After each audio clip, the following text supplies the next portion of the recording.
Someone tell me what is the name. Okay.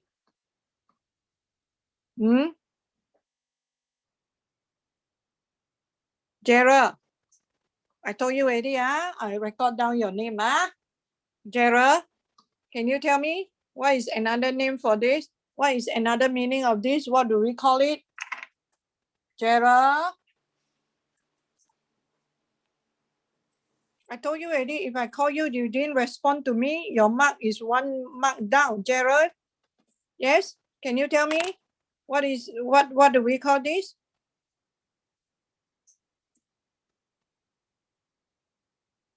Other than standard deviation of the sample proportion distribution, we also called it?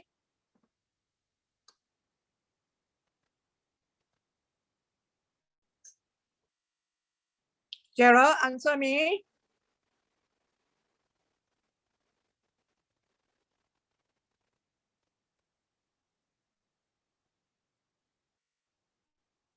No. Sample proportion distribution is a type of distribution. You just call it formula. Okay, Ken, Gerald. So in your folio, you just write formula. Then I give you straight away E minus.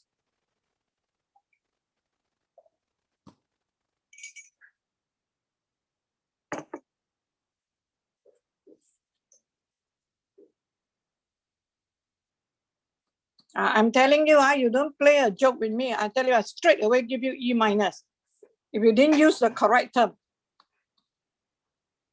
Brandon? Margin of error. Brandon? Hello? Yeah, what do we call this whole thing?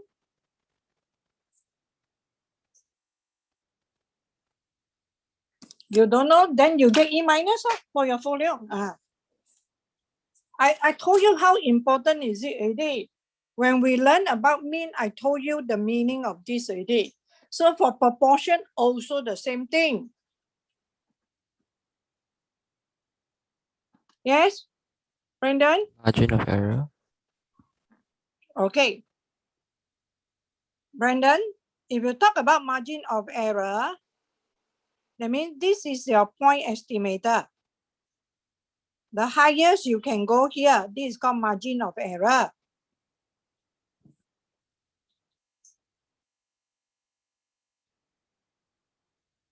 That means this is P hat plus Z alpha over 2 square root of P hat 1 minus P hat and N. So this is called margin of error. That means this part is called margin of error. Margin means you can go up and down.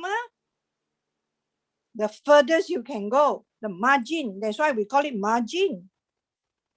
It comes from the word margin.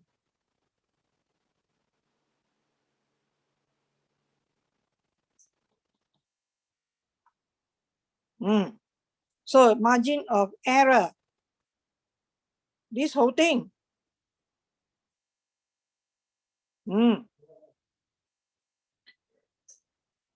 So, Brandon, someone have texted me already. Gerald, when you write your folio, say formula. Didn't see how I will mark. Brandon? Sampling error. Yes, sampling error. So you have to get it correct.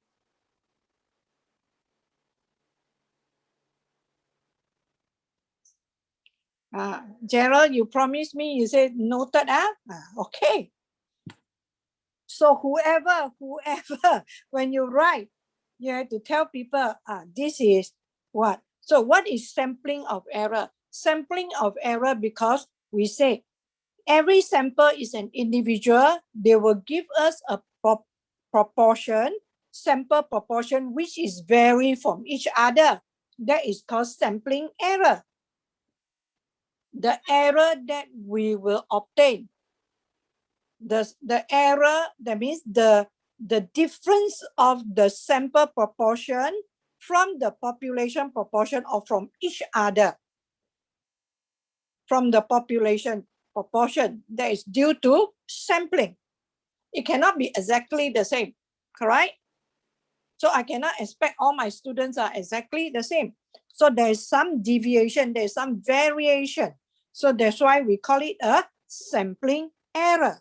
So you have to know the meaning of sampling error because every sample is vary from each other. Hello? So that's why we take a bigger samples size, use a bigger sample size, hopefully to reduce the sampling error. See what I mean? Yeah, I have explained that whether it's for distribution of sample mean or sample proportion, both explain the same way. Can or not? So this is one of the point that I didn't point out there. You better record down. Okay, another thing that I like to point out about. So is this formula important? This formula is important. We may need to use it depend on the situation. All right? Okay. Different situation, we use it in a different way. How to use it, UGC? So when you write your folio, you also need to explain. Or you can find any online software that can help you to do, even can help you to plot the graph. Go ahead and tell me. This is called technology. Are you clear? Okay. The next one I like to point out to you is about the minimum sample size, the formula, the last one. So why the formula go like that? The one, if you want to know, you can do it. If you don't want, you, okay, square, and this is P asterisk, 1 minus P asterisk. Okay, why we put it asterisk? I put that there are 3 possible value of P asterisk. One is the population proportion. Yeah, you may know. Okay. And we can use that to judge the, so we have 3 possible value of P to judge the minimum sample size.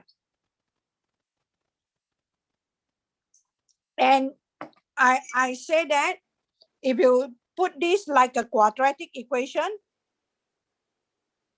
yeah, y equal to, we don't change the confidence level, we don't change the width. So this is a K, the whole thing. So this is your P, 1 minus P. So you see this is a quadratic equation. So when you plot the graph, you will have this, because this question asked in the past year before.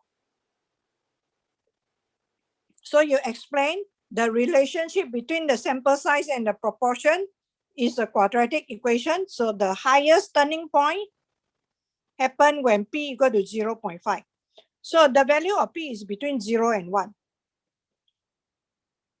So this is the maximum sample size.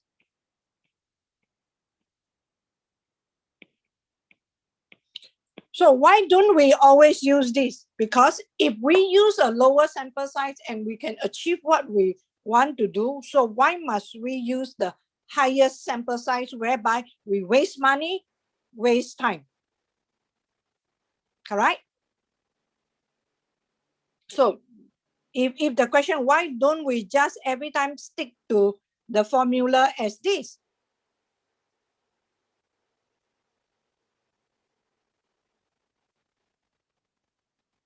So I said, why not this?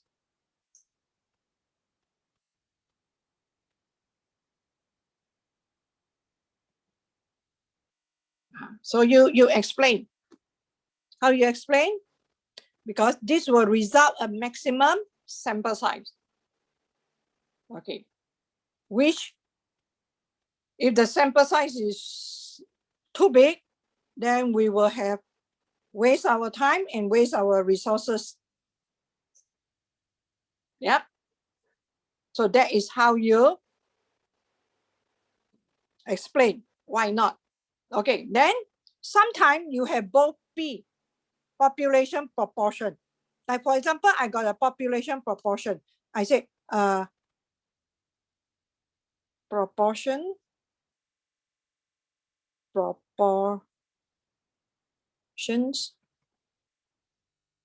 people having Facebook account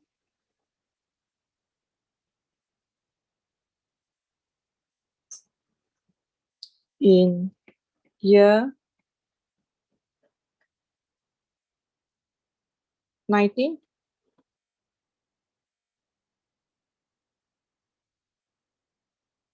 What year you are? You're born? 19? No, you're millennial kids.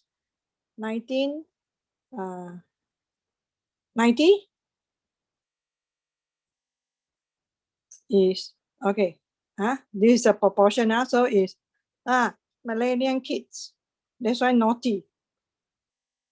0.01 or 1%. For example, only example.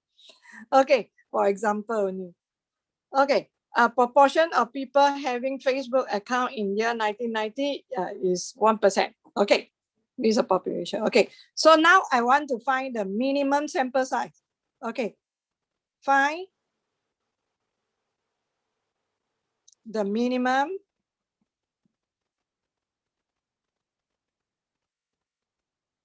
sample size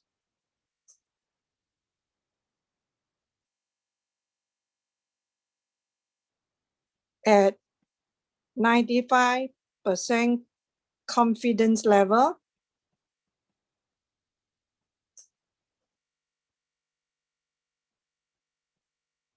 with the margin of error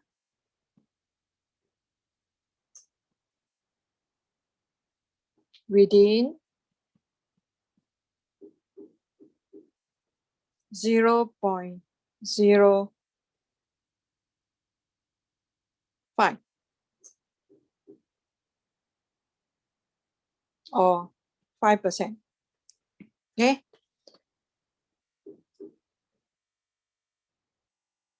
Given one of the sample proportion obtained in year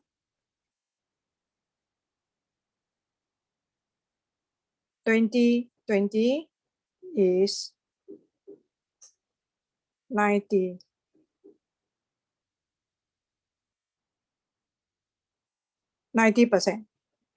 Okay. So now, you tell me now.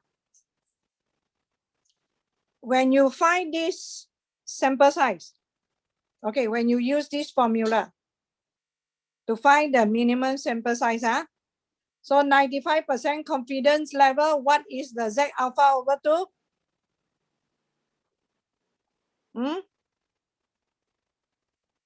Al-Mohan,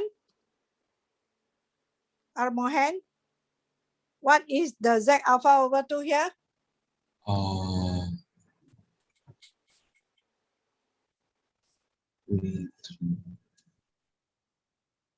You cannot tell me, that means you are not.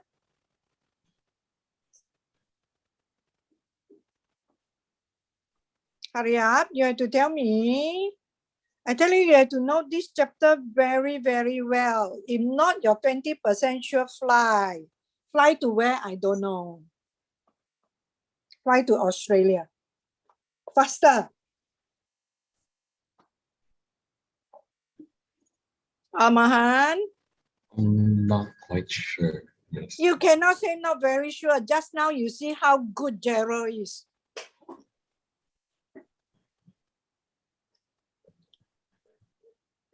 In my class, can you use the word not very sure? Not very sure, so you have to try.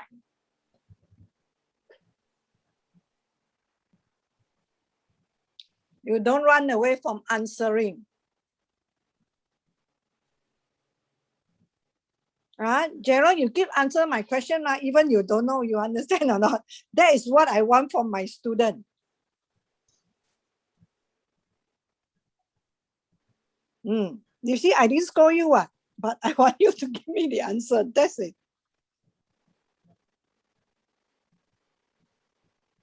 Okay, someone have texted me. Thank you. That is the correct answer, I know. But I want Amahan to tell me. If I don't force you now, I tell you, when you write your folio, your 20% daily can fly, I tell you.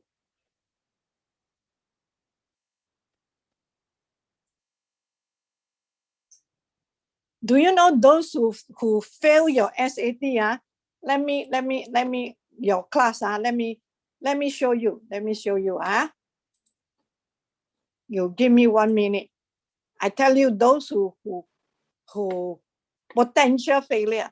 I'm not trying to put you down. I'm going to tell you how much folio can help you finally pass everything. No, wrong far.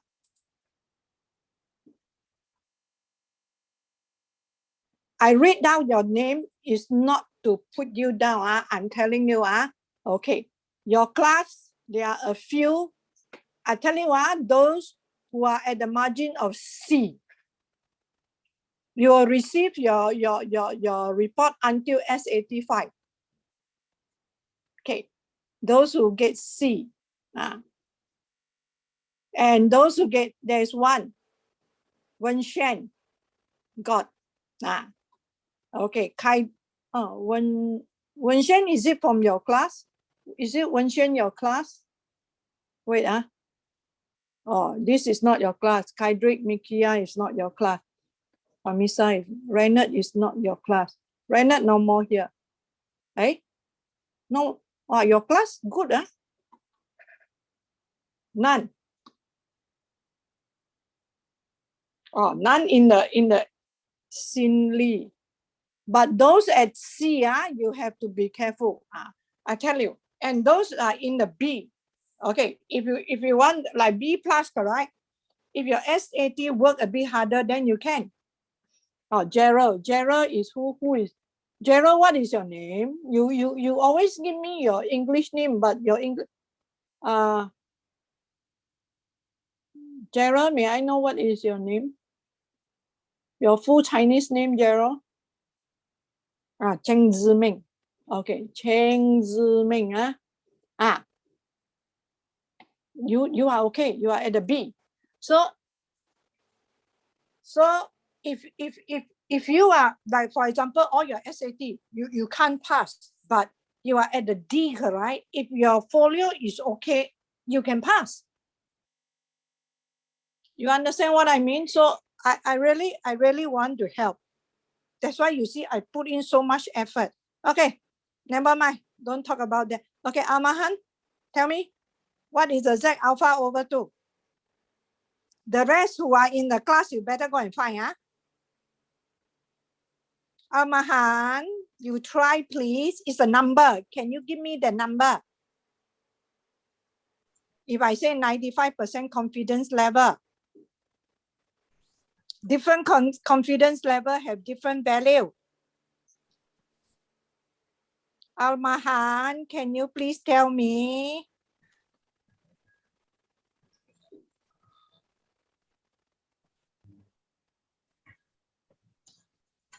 Please don't keep quiet. Please tell me a number so that I can tell you that is what. 1.7.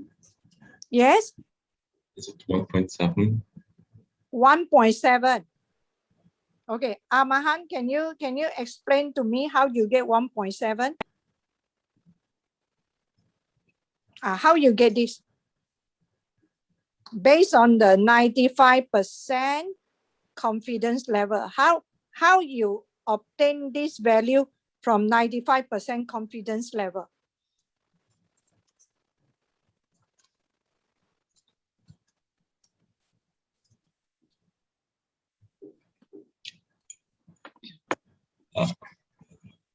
Please, that is very important.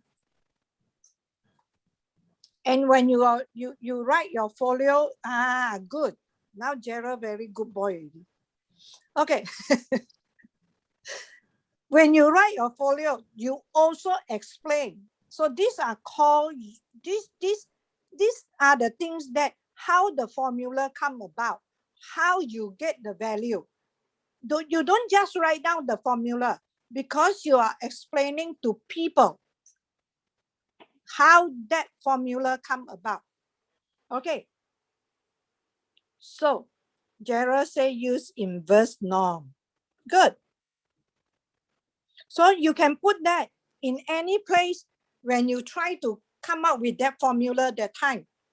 When you want to talk about the confidence interval, when you want to talk about central limit theorem, you have to arrange your flow. I'm not going to arrange for you. So you put that inverse norm. Okay, you put inverse norm. So these are all called mathematical concepts that you are using. Inverse norm, yeah. Okay, Amahan, you better learn inverse norm, then 0.95, comma 0, comma 1. Then you tell people how you get your alpha over 2. Yeah, so this is part of it you have to explain. This is how we want to know when you write a report, you don't just dump the formula there. You have to assume that the one going to read your report don't know how all these things come about. So that's why I say the best person, after you finish your report, the best person to read is not Miss Doe. The best person to read your report is your mom, who don't know anything. If your mom can understand what are you writing, you definitely achieve what you want. Then you put center. Am I right?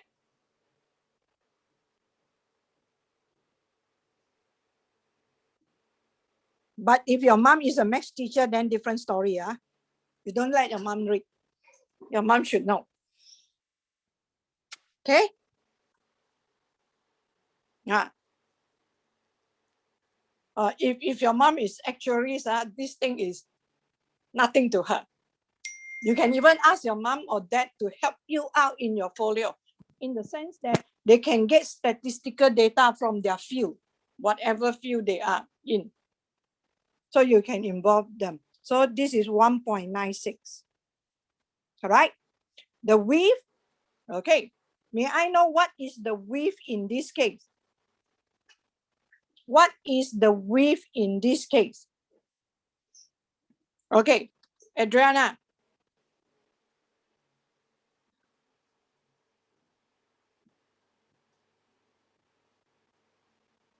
What is the width in this case?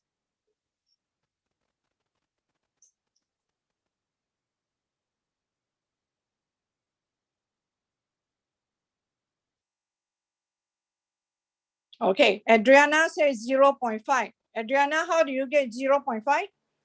Where do you get it from?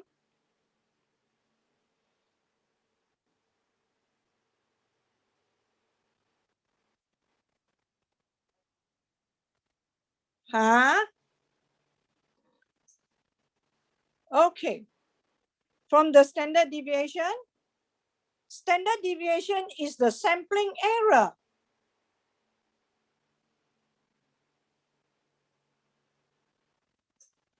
Yes, you see? So is the margin of error times 2 is the width. Am I right? Hello? So the width,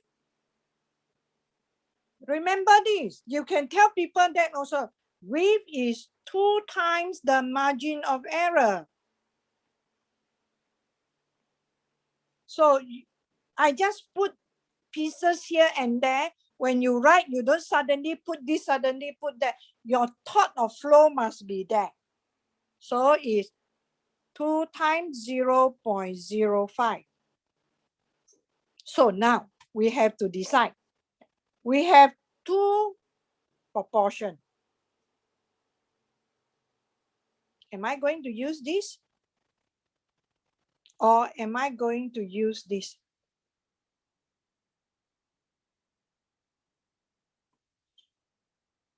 Now, when you talk about Facebook account, do you find that this is the outdated?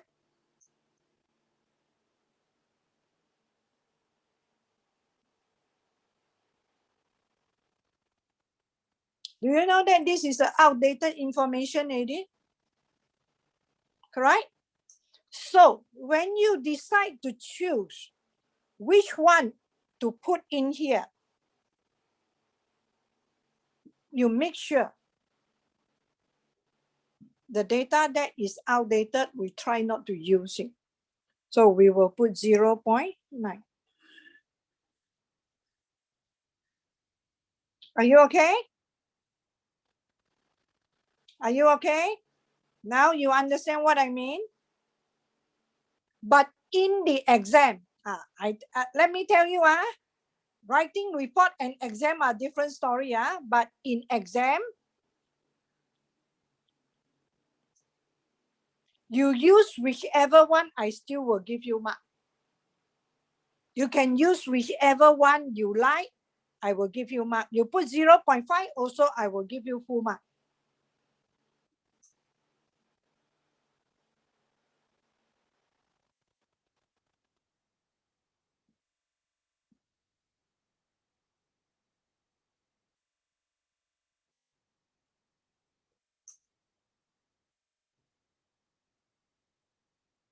Okay, you can put P asterisk as 0.5, also okay. P asterisk as P hat, also fine. And P asterisk as P naught is also fine. Do you get me? Have I made myself very clear? But when you write a report, yes, 1 minus 0.9. Yes, you are right. You are right. Thank you. 1 minus 0.9. So, and understand or not? In exam, you can do whatever. But when you write your report,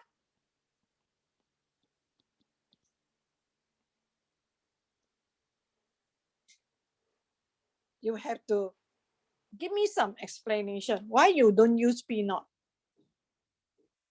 If you are doing proportion, you understand or not? You understand what I mean? If your P naught, if your population proportion is not outdated, then you can count both, then you make a decision. You make a decision what sample size you want to take.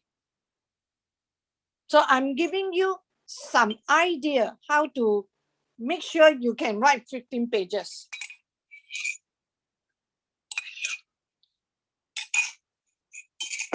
This is another point that you can take notes of. Are you okay?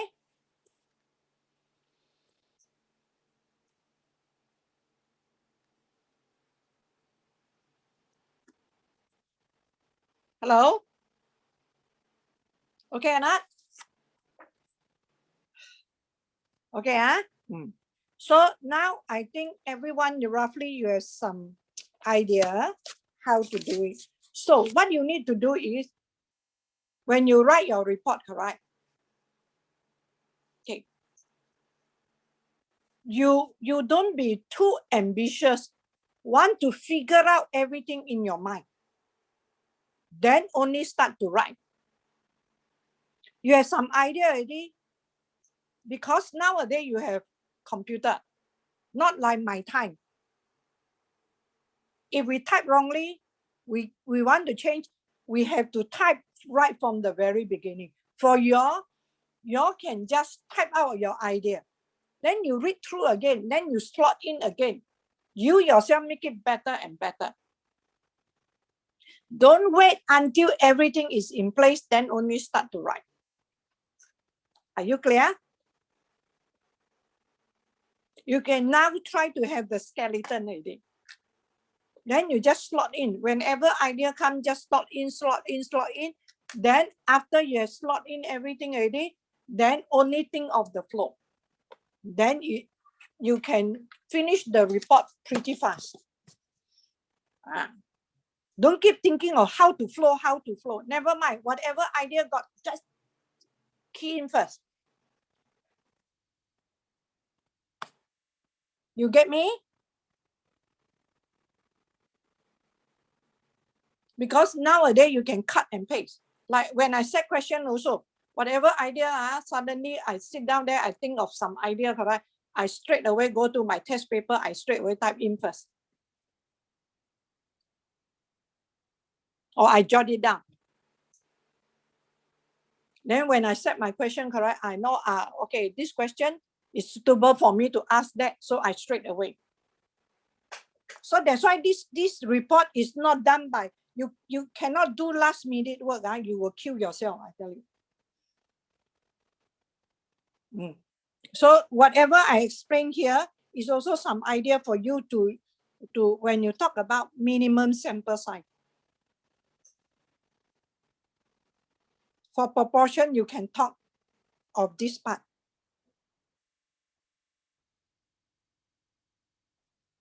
Okay.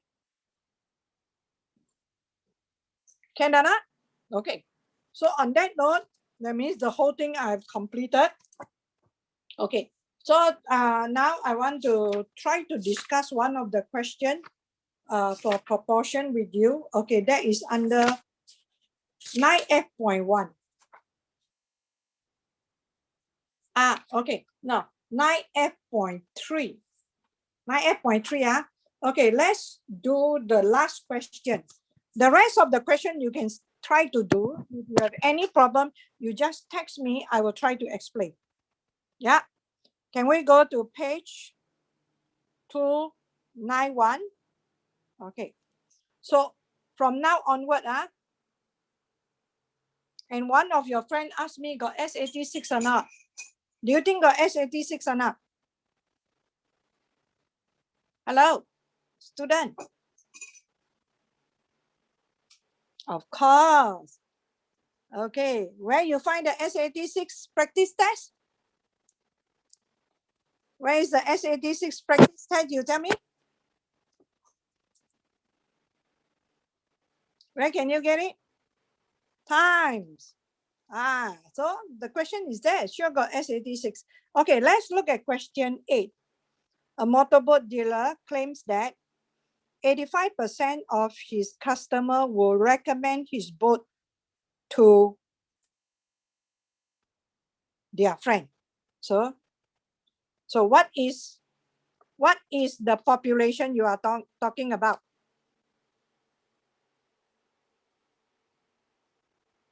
What is the population? Can you define the population?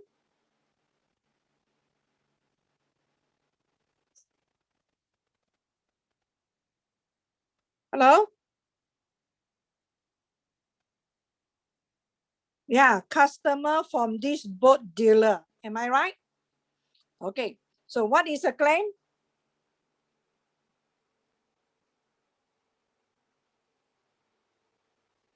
Proportion? Proportions. Okay. Would recommend.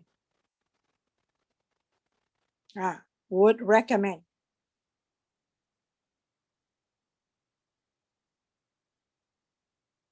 His boat to their friend is 0.85, right? Or 85%. Okay, so what is the parameter of interest? What are you interested in here? What is the parameter of interest?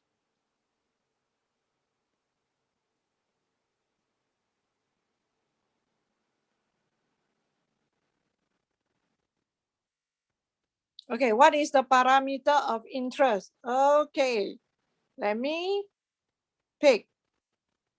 Email.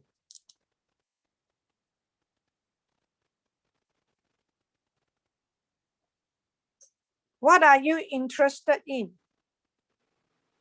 What are you trying to predict?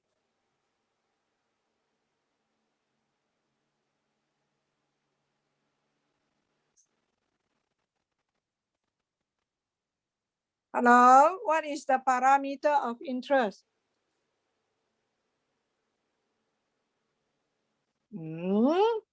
Parameter of interest is something that you want to measure, something that you want to predict. Yimei, your parameter of interest is not right. Hey, you don't type, you type, I call your name, I read out whatever you say.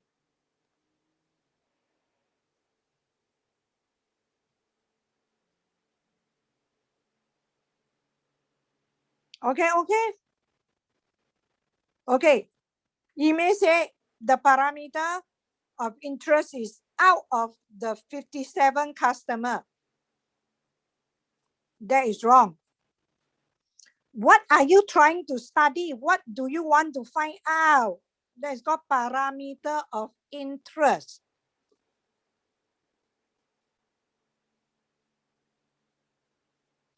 Okay, EJ? Is it the proportion of customers that would recommend his boats to their friends? Okay. What are you interested in predicting? I can also say parameter of interest. Okay, correct? Ethan, can you put it? Yeah. Yeah. Yeah, proportion of friends that will recommend. So what are you trying to find the exact proportion? The mean proportion. Is it the mean proportion? This one you have to be very careful when you talk about proportion. When you talk about proportion, you have to be very, very careful. We are trying to predict. So the parameter of interest, that means you are trying to predict the possible proportion. Okay, write down everything up. Proportion of the customer will recommend to their friend based on a sample proportion.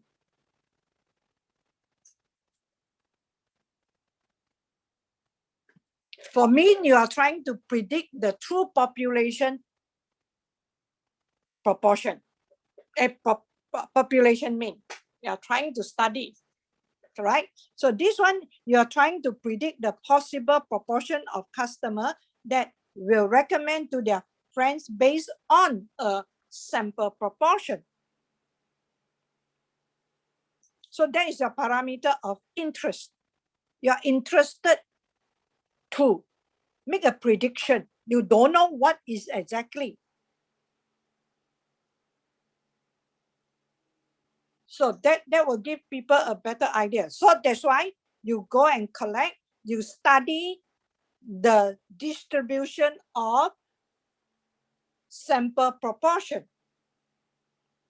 So you see or not, you have the claim. You tell people the population, you tell people the parameter of interest. Then you can get into your central limit theorem. Then you slowly proceed. That is when you write your report. So I'm trying to teach you how to write your report based on the question that we discussed. Okay? Can or not? So it's very, very important to define clearly the population and the parameter of interest. Then only you get into your CLT. Can or not? Okay, so you also can create. You also can create. You also can create a story like this question. You can say the owner of of like we all have. Have you been to Pulau Redang? This is only for Malaysian. For those who are from Singaporean also will know lah. Redang. Have you been to Redang before? Hello. Yes. Yes. So there's a boat owner, they can claim.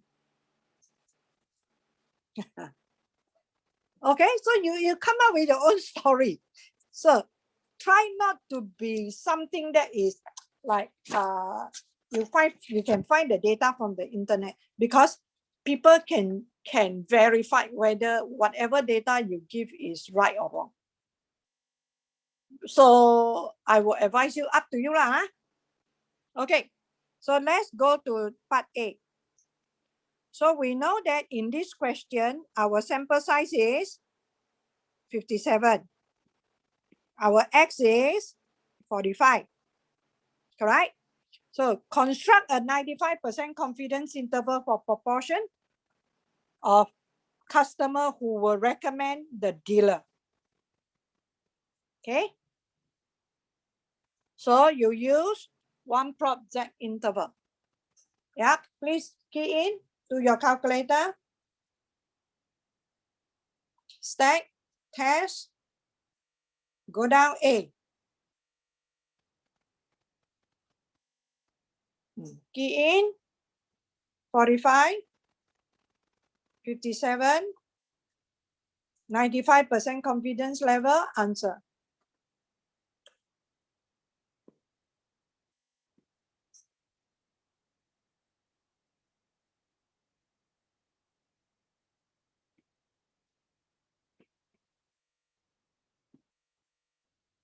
Okay, can someone put this in Word?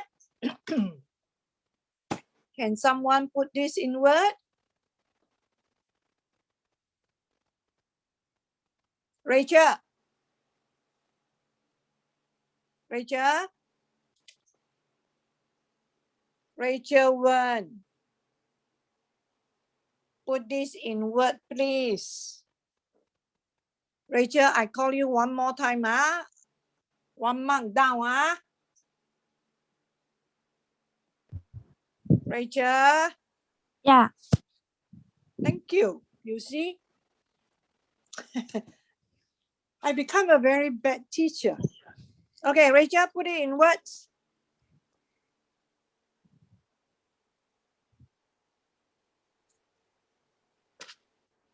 Rachel, put in word, please.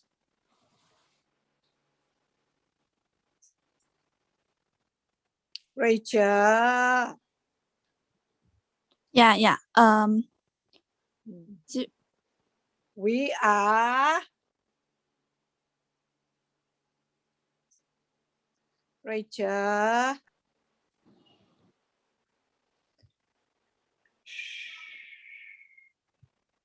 I think now I become 70 years old. Rachel, please. Yeah. Put it We in are words. In words. 95% confident that the proportion of his customers just read from the question. who would recommend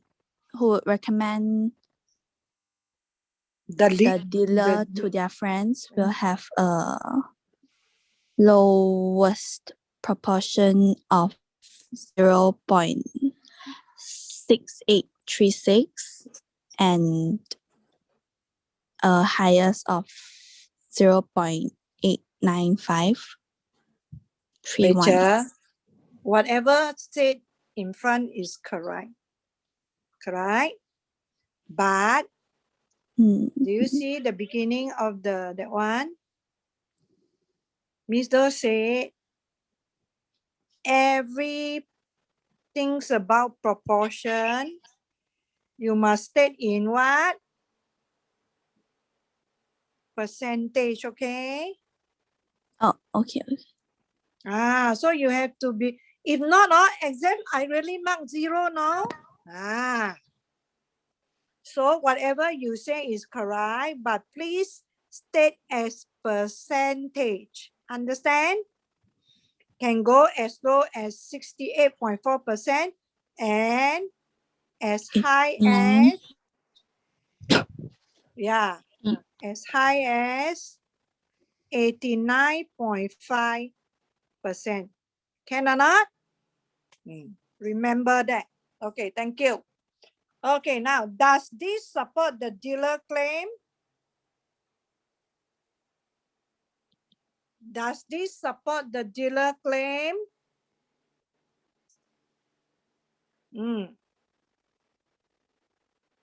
Queen?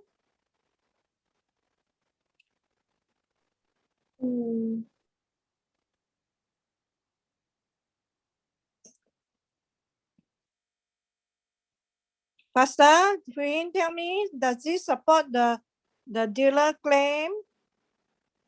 We have sufficient evidence to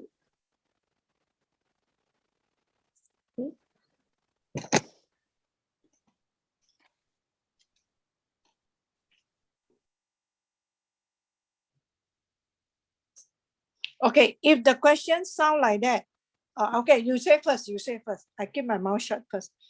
Okay, Queen, give me your answer first. Quick. yes, because Sufficient evidence to what? if we have sufficient, we do not have sufficient evidence to reject the dealer's claim as the claim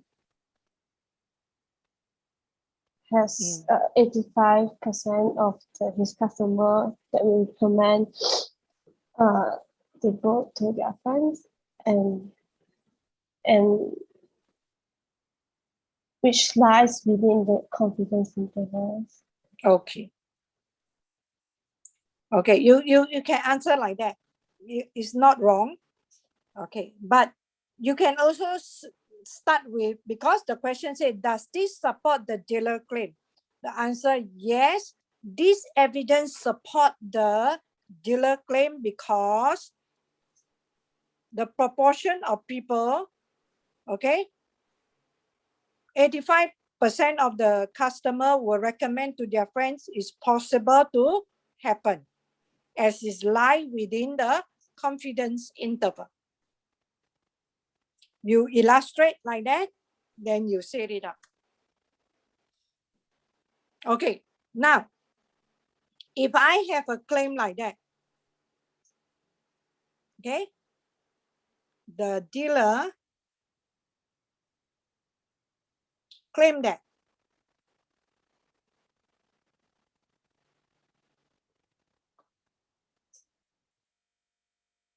at least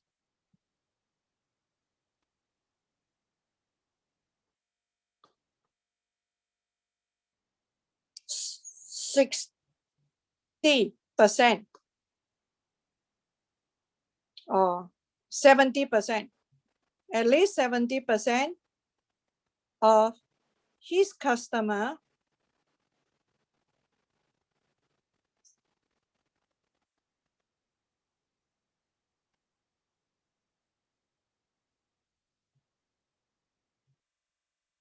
will recommend to their friends.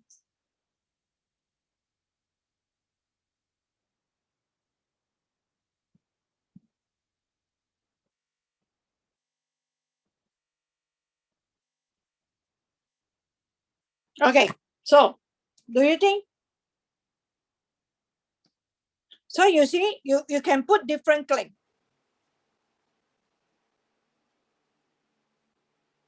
So do you think this confidence interval justify the claim?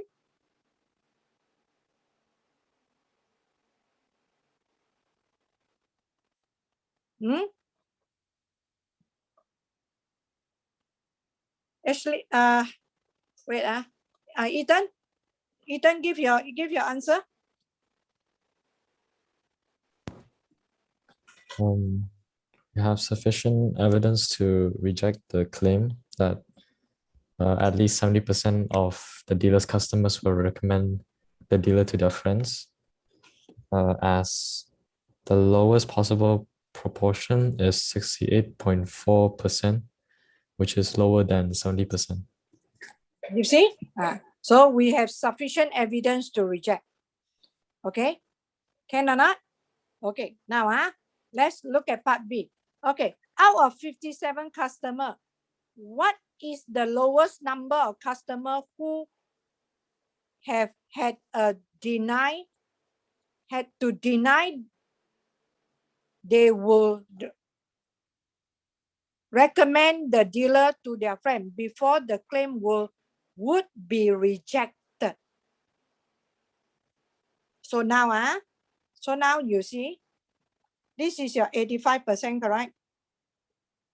You want to reject the claim, means the highest possible here. So now we don't know what is the highest possible. You have to look at the highest possible. If the highest possible must be less than 85%, am I right? Then you will reject. What is the lowest number of customers who would have had denied? They would recommend the dealer. Okay? So now we are looking for this one. So still remember the formula, the highest possible is what? P hat plus what? 1.96 square root of P hat 1 minus P hat divided by the n here is 57. Correct? Okay, the highest it can go is 0.85. So now what you can do is you can use your solver, type in like that into your solver. This x and this x is different thing. Let P hat be equal to x. Key into solver. Let the solver solve it for you. Okay.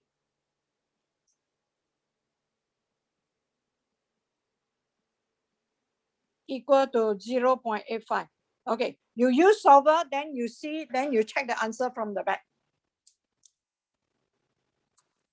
Since we are not normal classes, correct? You try. Can drag for a while, correct? Everyone?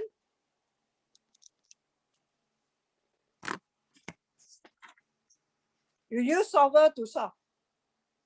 Key into solver. I also do that. I'm doing it now.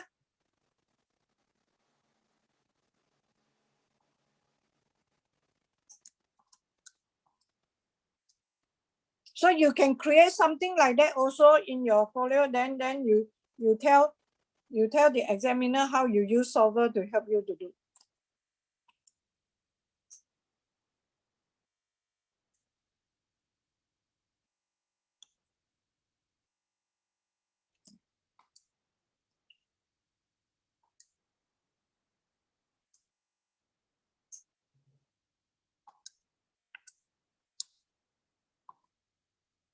Remember, x is your p. So when you try the value of x, it shouldn't be more than 1.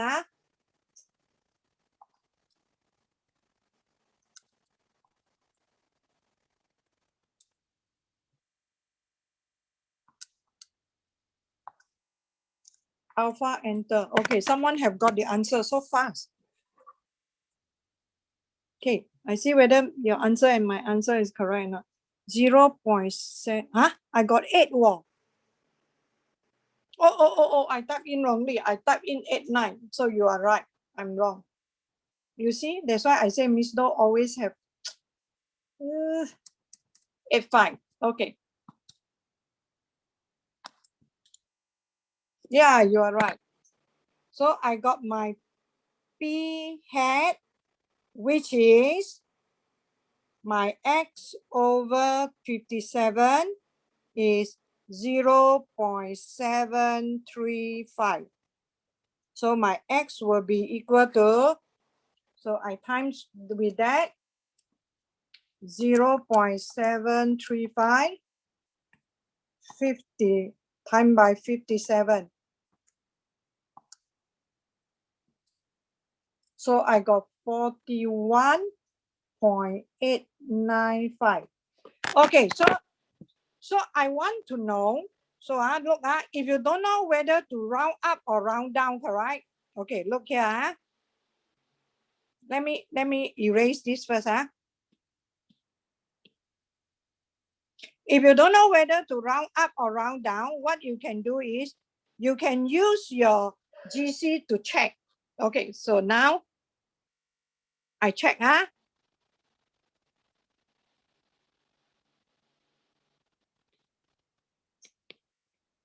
Okay, if you don't know how to decide whether to round up or round down, I check.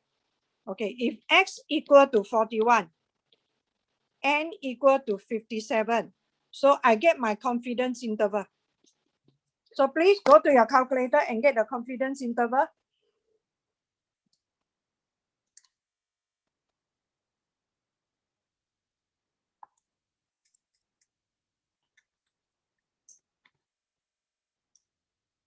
One prop Z interval. So you put 41.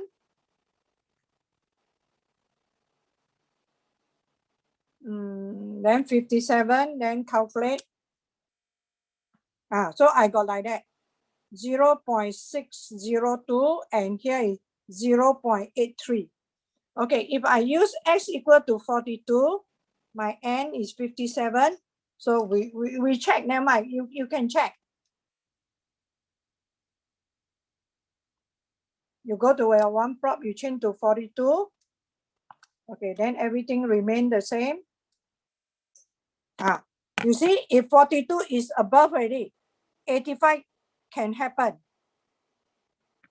0.851. So we choose 41 because the question say, okay, what is the lowest number of customer who would have had to deny? They would recommend the dealer to friend before the claim could be rejected. So the minimum deny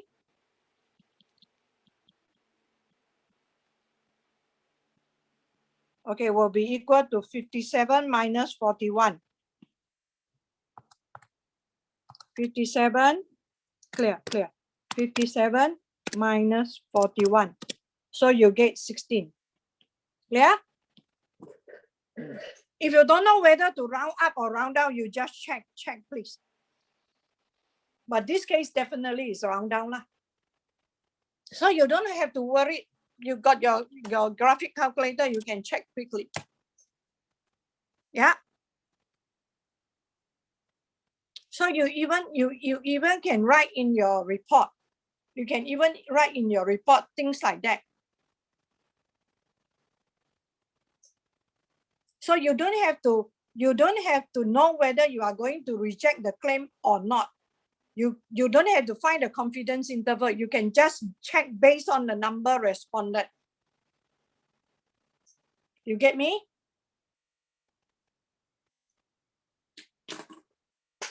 So I know that if the number of people deny more than 16, then I will know I have sufficient evidence to reject the claim. So even before I count the confidence interval, I can decide in what situation I will reject the claim, in what situation I won't reject the claim. So when you write your folio, you can write that part as well. So you don't have to keep counting the confidence interval. You get what I mean? So whether we can justify a claim from a different angle. It doesn't mean must count confidence interval only.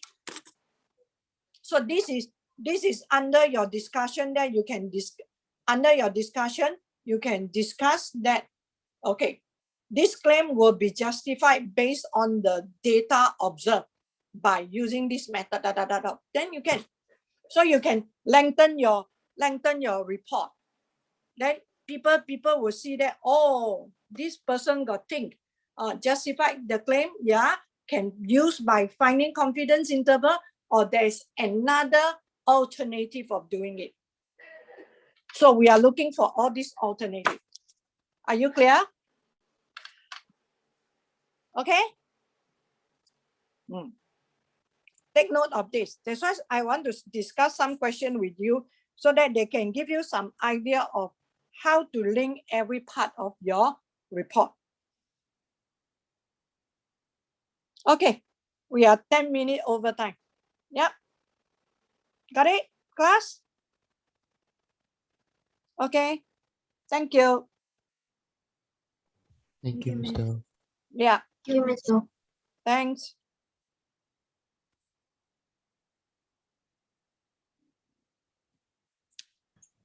Mr.